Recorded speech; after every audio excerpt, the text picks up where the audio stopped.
I would say that for the past 2 decades, there has been a defunding of public schools. Before the current governor took office, we were 47th in the country of teacher pay, and now we're 48th. So we have gone backwards, not improved. And obviously that is going to have a domino effect on so many things. It's going to have a domino effect on the caliber of the educator that we put in front of our students, because educators, although this is our vocation and we love it and we're passionate and we care about our students, we still have to feed our own families. And so if our educators cannot pay the bills, they are going to find something else to do. And that's going to diminish the caliber of quality educators that are sitting or standing and educating our student population.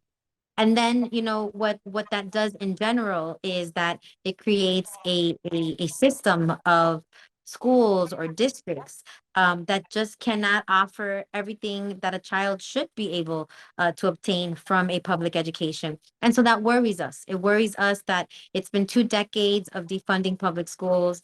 Now we're seeing attacks on public education by banning books, censoring teachers, not allowing higher education institutions to talk about diversity, equity, and inclusion. I mean, can you believe that?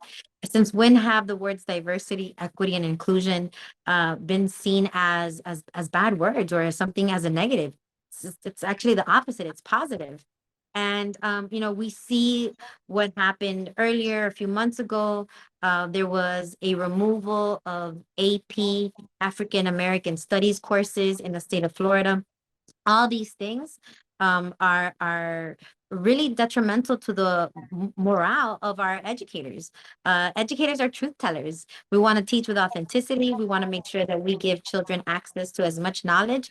We want to create critical thinkers so that they can see the world and understand that information is being shared and how they process that information and what conclusions they come up with on their own.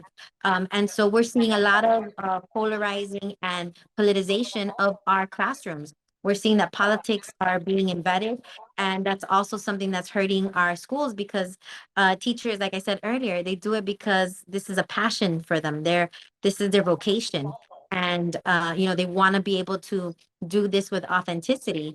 And when we see censorship and all these policies that impact public education, it's really like a death by a thousand cuts, where educators want to be here and want to make impact in our communities, but at the same time they're seeing that they just have to leave the profession because they can't work under these conditions.